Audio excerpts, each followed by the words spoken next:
to quite a bit, and so Ben is responding to her, and then Ben says, "Hey, look, it's a bridge from here to there." So basically, from capitalism to communism, which really, like, he makes it sound like it's a big difference from what she's saying, but it sounds kind of the same. It's exactly what she's Like, saying. I was like, it's like, did you read it? I'm like, where's that's the what she explained in the contradiction here? rest. Yeah, that's what she explained the rest of the video, explaining And what he's.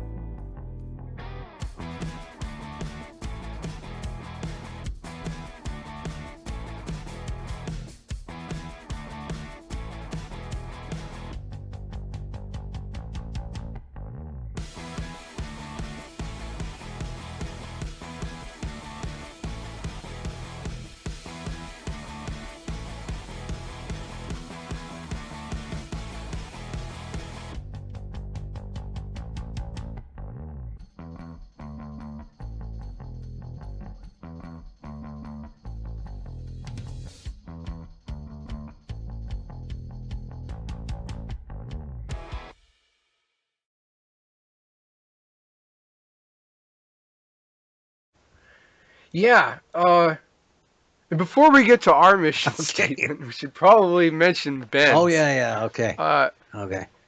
okay, so Ben Seattle, uh, our frequent guest, who's not here, he took a bit of a hiatus and left us a note, including a mission statement. And I'll just read his mission statement, or I'll see if I can zoom in on this. Uh, Here we go. Okay, our mission statement: the need for integrity, a break for Ben. He says, "Hi, Art and Andrew. I believe it would make sense for us to focus on putting together at least an initial draft of a mission statement, something that sums up in a single sentence what we do and why we do it." And me and Andrew and Ben, we've talked about this for a long time, and me and Andrew have talked about. We haven't talked about a mission statement specifically, but we've talked about like the goals of the show and what it would look like for a Yeah. year. Like since we before we even started the show, before Yeah, it's been we were over kicking a this around. year. Yeah. Yeah. Yeah, it is. Yeah. Damn. Time Yeah. flies. And uh, so Ben writes, our this is the proposed mission statement by Ben. Our mission is to get together once a week in a public broadcast to review and have an honest conversation based on humility, unyielding integrity about public articles, public videos, and interactive public meetings by all groups, and in some cases individuals, which claim to be working for or loyal to the mission of the working class, as described by Marx, to overthrow the rule of capital and create a world without classes, a world of peace, abundance, and genuine community for all by means of an economic and political system that is not based on commodity production. Uh, there's a problem, a really big, giant, glaring problem with Ben's mission statement. Most groups don't claim this. uh, like, I'm not, I'm all for like overthrowing Yeah. capital and moving past capitalism and ending commodity production. But as a Um, mission statement with particular to us, yeah, that's quite a That's a huge leap yes. uh, to where the community is at, and I think it reflects Ben's irritation with where the community is at. Like, I know Ben has on several occasions said, "Hey, well, we shouldn't cover this because it's trash." and like, and these guys don't really want, to overthrow capitalism or blah blah blah, right? And some caveat, and the thing is, yeah, it might be trash, but we need to talk about it because It's it's part of the still a part of community, the yeah. community. And Yeah, and that's what we're trying to do here. I mean, we don't want to come across as arrogant or know-it-alls. We're learning too. I mean, this is especially quite an educational experience for me, being the least of the educated Marxists out of us on the show. Yeah, and so just to as a follow up to that mission statement, Ben goes into is Vietnam socialist, which was that was a video that we covered with Luna Oi. That would be OI. She's a Vietnamese activist um, from Vietnam, and so she made this video as Vietnam socialist, and she argued that it is. And we covered that, and Ben was pretty annoyed by that, even though he didn't really watch the whole video. Uh, and and he was annoyed that we liked the video, like me and Andrew liked it, because it was really good. It was actually. good. It was done well. Yeah. Whether you agree with it or not, it was very well done. It was one of the Yeah. better videos we've seen, like probably all year. Yeah. And so anyway, Ben is actually from that anti-war movement. The Vietnam anti-war movement generation. Uh, because so this is definitely something that he's somewhat familiar with.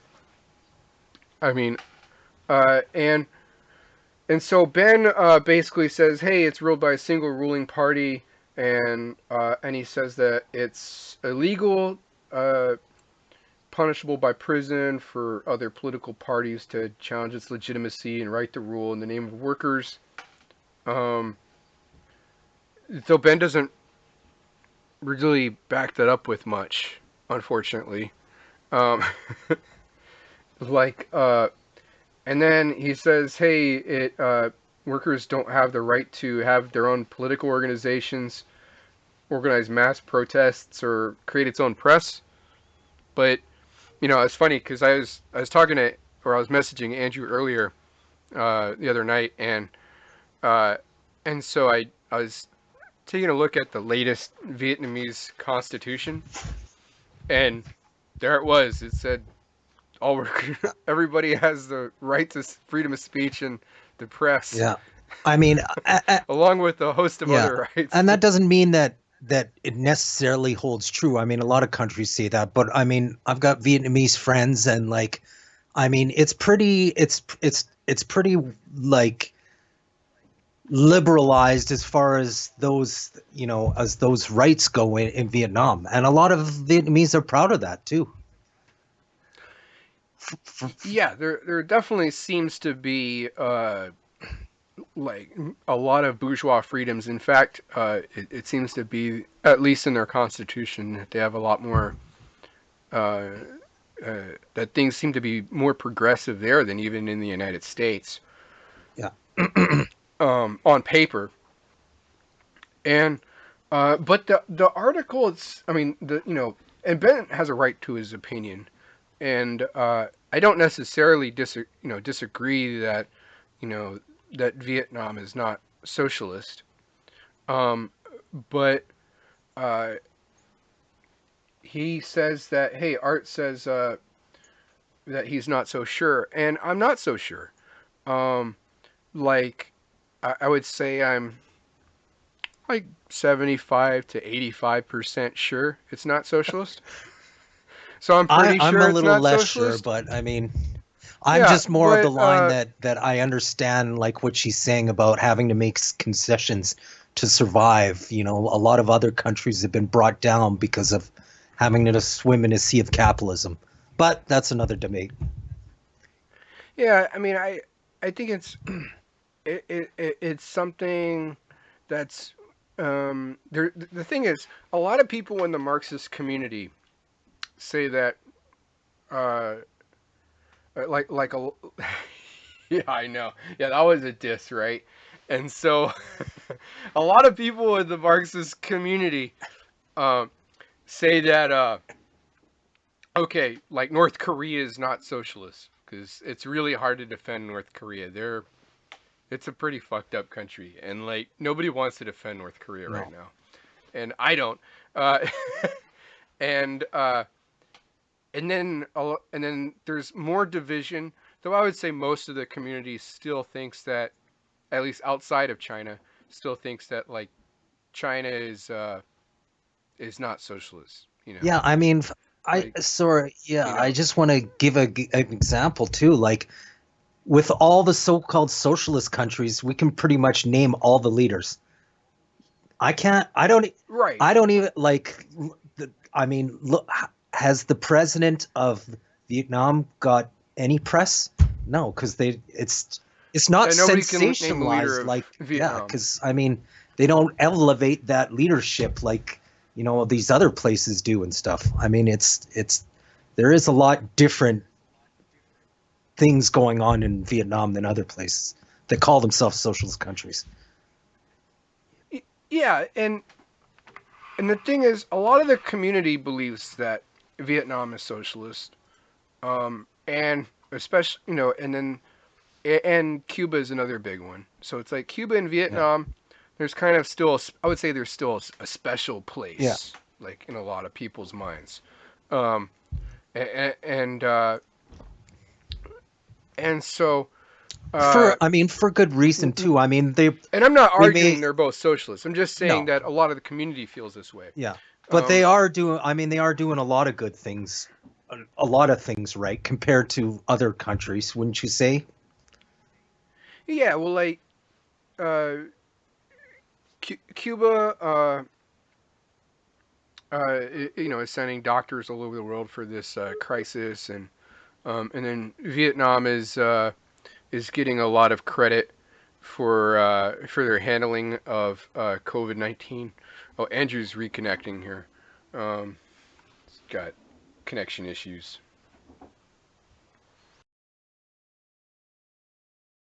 Community um, feels this way, and I think it's worth being investigated.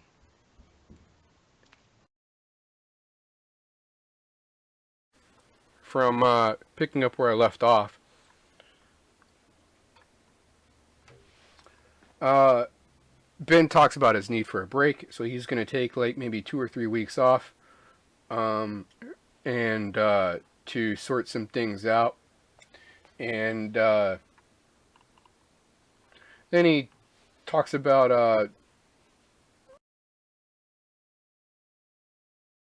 Good. Okay, where are we at?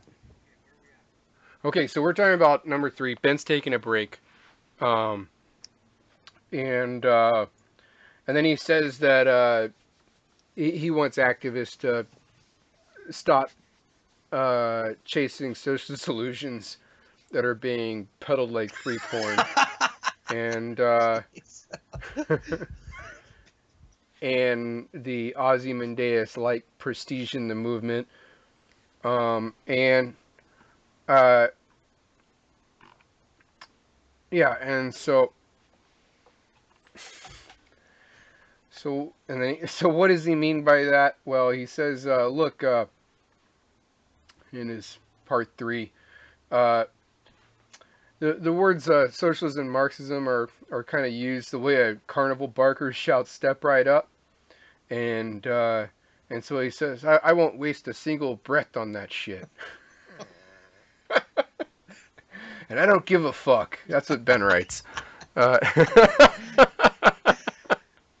Okay. and Eddie says, some people want to crawl like worms because they lack a backbone. I don't crawl like worms. Uh, and he says, I believe that a bunch of, that certain principles and ideas are important, uh, and then they're going to lead to the salvation of the class. And then, Ben puts Zapata up there. but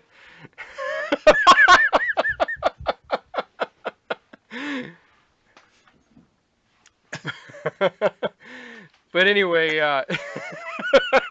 This is very Ben, by the Yeah. way. It's a very Ben thing to do. And so, okay, we'll see Ben in a few All weeks, right. probably.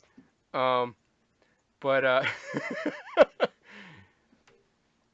but yeah, I talked to Andrew, and we both kind of agreed. We're not so sure if Ben's approach is really how we want to approach the Yeah. show in the future. Not that he's not No. invited or anything. I mean, you know, but we're not sure. You know, we've been talking about how we want to do the show and how it can be different, uh, and like this kind of to me is like an example of how not to do Yeah, things. I mean, I understand Ben. Like sometimes I get like that on Facebook, but that's Facebook. I mean, here I don't want to. Yeah, I want to keep it open and stuff. But yeah, sometimes I let that shit slip out like Ben does too. Yeah, you got a little frustrated and but yeah, this is kind of what not to, an example of how we don't want to do things. Um, because it kind of comes off as like being a know-it-all, and it's probably not the best way to get people to talk to each other. Maybe not. No. And so I put together a different mission statement, and I sent it to Andrew, and we talked about it, and so I got some feedback from Andrew, and then changed a little bit of it, and and I think we got something pretty good here that we both like, and uh, so we're putting it on the show because hey, we're part of the community too, and we want the community to have a discussion on it, and tell us, give us some feedback.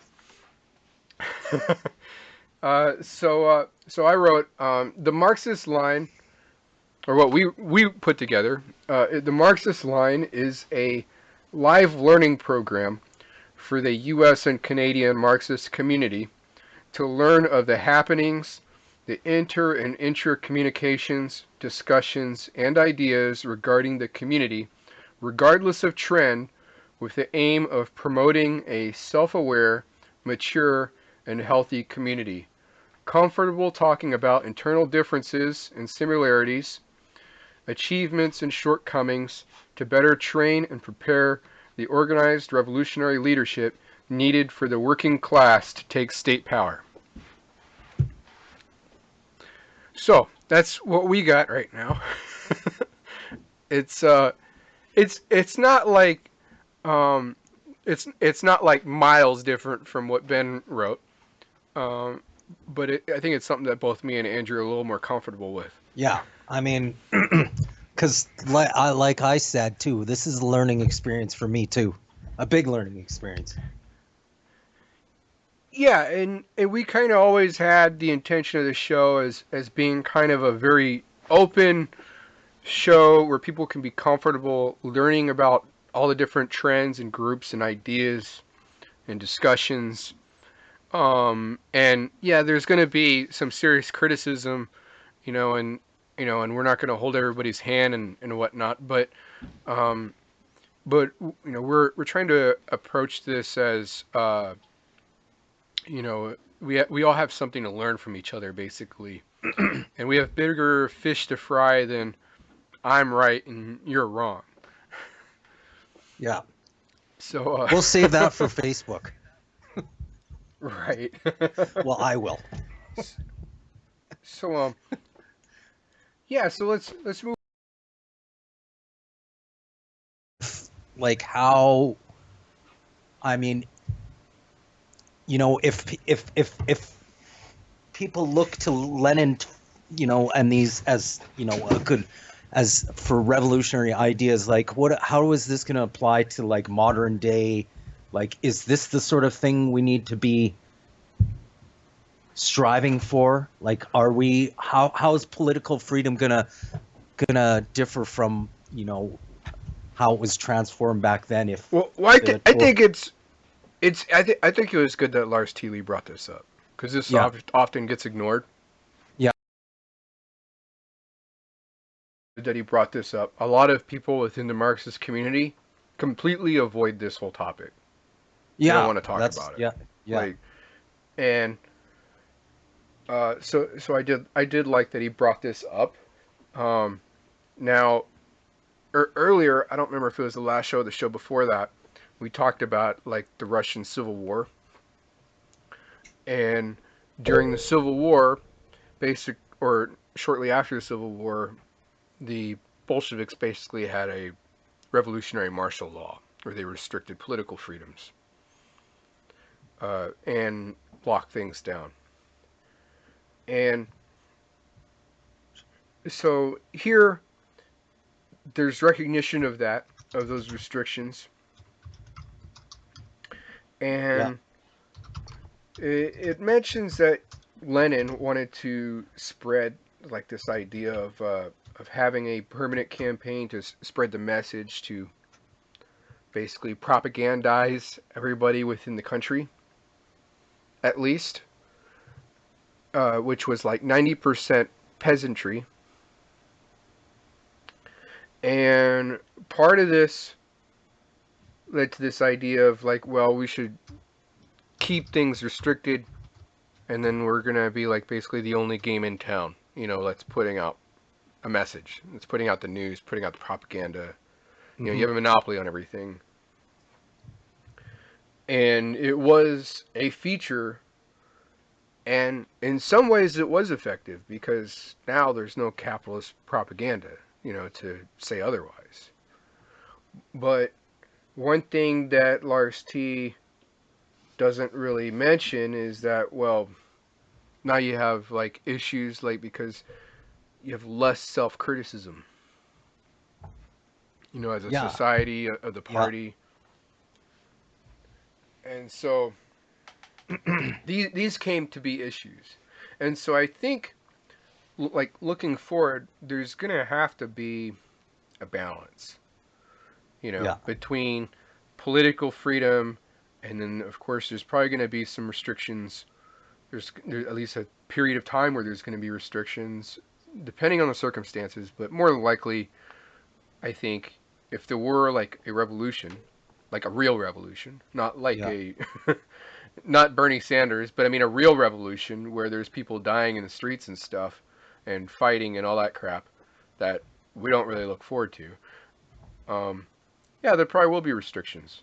You know, like there's probably going to be worries of counter-revolution and rebellions and spies and all that sure, shit. You know, yeah, yeah, um, but the question of political freedom, it's going to have to get restored.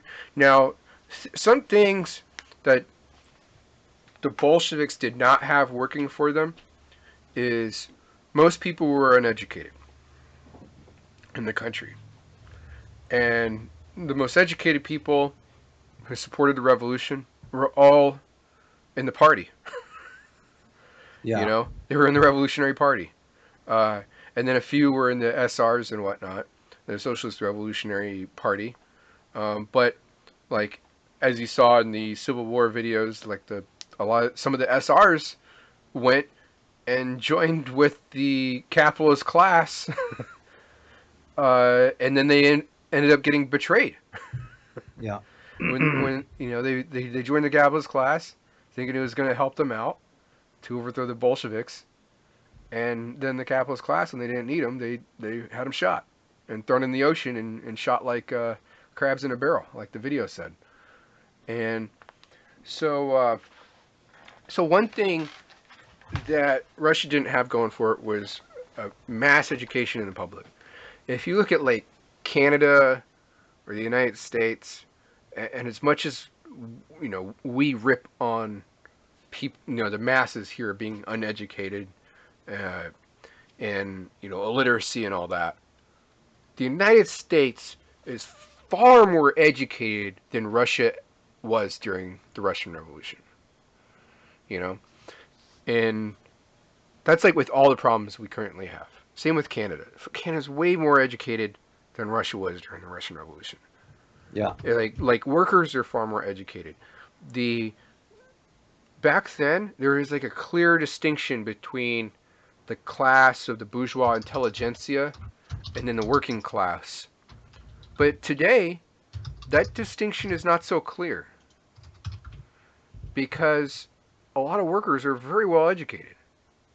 A lot love to read, um, and they're not stupid people, you know. And sure, there are stupid workers out there, but I mean, Yeah, that's a good point. I think that people, yeah, workers are a lot more educated than and there's back no, then. Yeah, we don't have a peasantry class in yeah. either country. In any of the major imperialist countries, late stage capitalist countries, there's no more peasantry. That class is gone. So we're not dealing with the whole class of peasantry. Uh, we're not having, we don't have a class that basically farms, a huge class of farmers. I mean, farming is actually not a big part of our whole economy anymore. Yeah, we have a lot of agriculture, but I mean, if you look at farms, it's not done by like a huge portion of the population anymore. It's not Well, yeah. I mean, not in our countries, but I right. mean, in developing countries, yeah, But well, perhaps. yeah, But but in yeah, Russia it was like 90% yeah, peasantry. So yeah, it's like, yeah, you didn't have these agricultural machines that can just put out like just hundreds of tons of food. yeah. And so there's a lot of big differences, and I think those big differences are going to play a key role in anything in the future. Okay, Yeah. great. So Good to touch on that. the that'll save you from having to read that god awful article on Cosmonaut. I hope that Cosmonaut has better stuff in the future. Um, I was looking forward to that one too. Ben uh, has an article and with an F bomb in the title called "What the fuck is socialism?" He's getting spicy these days. Yeah, and um, so this article it it talks about I'll tell you what it talks about. It talks about the left's use of the word socialism. That's really the bottom line in the whole article. Um, and it goes over social democracy and how it gets used for social democracy, and it also gets used. He mentions Vietnam and the YouTube video, um, I which asked him on his page if he watched the whole thing, but he hasn't gotten back to me yet. So I don't know. It seems that he hasn't, because I mean, he like puts it down. I mean, taking it out of context, I mean, it does sound bad, but I mean, what really she goes on to say that it's complicated. She says basically what we're trying to do is, you know, build a society that wants to be a socialist society, which is important, you know? well, I what's mean, funny is they is don't skip through like Marx and stuff. I mean, that's all part of the school and stuff, but it's not just, yeah, anyways. I I don't remember if this quote comes from the video or not. Which one? A society which continually emphasizes the Yes. physical and spiritual life of the people. Yeah, because he was quoting Ho Chi Minh, what he said right at Right. yeah, that is it. But she says and then she explains the rest of the video what he meant by that. By the way, Ben is referring to the video that we talked about earlier on the show, like a couple weeks ago, called "Is Vietnam Socialist" by Luna Oi. Luna Oi is the name of the show. OI with the exclamation point. If anybody wants to look it up, it's on YouTube, and it's by one of the partners for BreadTube. And BreadTube is a kind of an anarchist left show, and it's kind of like us, but with less of an agenda, where they just bullshit and talk. We have kind of an agenda here. We got a few things to talk about, um, but yeah, no, and so she's on BreadTube quite a bit, and so Ben is responding to her, and then Ben says, "Hey, look, it's a bridge from here to there." So basically, from capitalism to communism, which really, like, he makes it sound like it's a big difference from what she's saying, but it sounds kind of the same. It's exactly what she's Like, saying. I was like, it's like, did you read it? I'm like, where's that's the what she explained in contradiction the here? rest. Yeah, that's what she explained the rest of the video, explaining And what he meant by this. He's then like, it's Ben says, yeah, look, there's rule by working class rule now, or by an exploiting class. And so this is important to, in my opinion, to know about. Like that, yeah, a lot of these states, these communist states. You know, I think Phil's in here. He might call them a revisionist state. And yeah, so basically, they're run by bureaucrats and they stomp on people. And you know, and whether they're a police state or not, I mean, the United States is a police state in my opinion. So yeah. I mean, I'm you not. know, so I It's don't like to throw that word around too much, yeah. but I uh, wouldn't call it police state as far as like North Korea sort of thing. I mean, there's a lot more. There's quite a bit of freedom there actually in Vietnam, and yeah, it's I mean, funny though. Do you remember? I mean, I watched one of her next videos where she's walking around like walking around the city, and she mentions how poor it is, but that's what always bothers me about everybody saying, "Oh, I don't want to be like this poor country." Like, it's actually not as bad as like if you go through Africa and the cities there and the countries there, it's nothing compared to that. well, yeah, I mean, Vietnam is a developed nation. Like, I mean, it's or some call it developing, but I mean, it's got yeah, high rises. It's got you know, infrastructure, it's got like nice infrastructure. roads and stuff, and like I mean, it's not Tell you what, like it doesn't have. It doesn't have very much COVID-19. yeah, yeah, that's yeah, Um, but but anyway, like so Ben goes over this and he basically says that the Russian and Chinese revolutions had these successes and they collapsed into class divided societies. Uh, and then he goes on to say the word socialism in Lenin's time was used to describe the highest aspirations of humankind. It is today used without restraint by charlatan snake oil salesmen, reformist Democrats, and okay, yeah, sure. And then the struggle for clear ideas is not less important than other struggles. Many struggles today, as the coronavirus, uh, blah blah blah blah blah. The struggle for clear ideas is also important. Okay, tell me something I don't know. Now, like going back to how some of these states are police states, I think a lot of people on the left recognize that, right? Um, and a lot of people that watch BreadTube recognize that. So BreadTube is the show that Luna is kind of loosely a part of. Her partner runs the show. He's an anarchist. Most people in the anarchist community seem to recognize this as a, you know, yeah. Excuse me for a sec.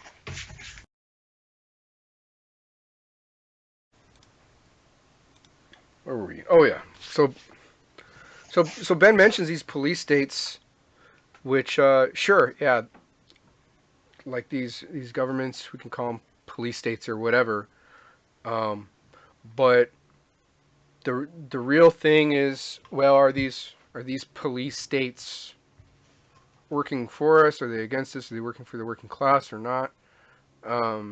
Like, what is their internal character?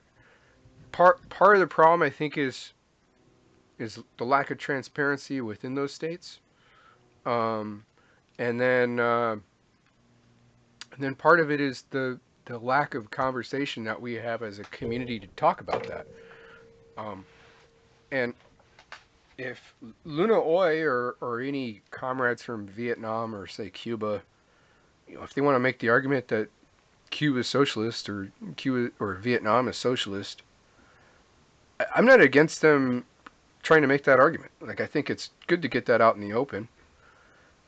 But and I think if we're going to have a serious conversation about, well, are these police states, are they revolutionary, are they socialist, blah blah blah, we have to get the conversation out in the open, and then we need help to have like an open investigation, where we can talk about it as a community. And so it's good that Luna Oil wants to defend that, or if she didn't want to defend it, that'd be good. Either way, she wants to talk about it, that's good. And I think it's important. It's more important to keep the conversation going and to ask for more clarity on like the inner workings. Comrades that are talking from Vietnam, they can help to translate things that we can't really translate, or help us to find material that we have trouble finding. And they can help to build clarity on some of the things like that the capitalist media accuses their governments of doing. Like, for example, Vietnam has like arrested a number of activists that Amnesty International calls human rights activists. And I don't know all the details, but those kinds of things, yeah, it would be nice to know what the details are on those and to hear the Vietnamese perspective on that. Because how can we have an accurate analysis of things if we're not going to do our homework and investigate? That's my opinion. So I know we've talked about China a lot, but a lot of our understanding of China is from investigation. it's from people that have helped us to understand China, and we're going to need that with Vietnam. And in my opinion, the people that are really going to help to understand whether Vietnam is socialist or capitalist or imperialist or whatever are going to be Vietnamese people. I mean, they're going to be numero uno in determining that where they are at, and those comrades from Vietnam. And so it's important to have that discussion and hear from them. Keep that conduit open. That's my take. Now, yeah, a lot of this by Ben. It's like, okay, so it's like, tell me something I don't know. Okay, we know this. We know that there's like a lot of people in the community. Andrew and myself, I know we've talked about this for months. We know that there's all kinds of fucked up police states, and China's real fucked up, and they smash on workers and stuff. And we're pretty well aware that this is a mainstream definition of socialism. It's not the only one, but it's a mainstream definition. But yeah, but that is not telling people, hey, this is how things are because you believe that is not what builds clarity, in my opinion. Builds clarity is actually trying to develop the conversation, trying to make it comfortable for people to talk to each other. And then we can start having discussion, start having investigation. Yeah. Investigation, scientific investigation is what helps to build clarity. Okay, good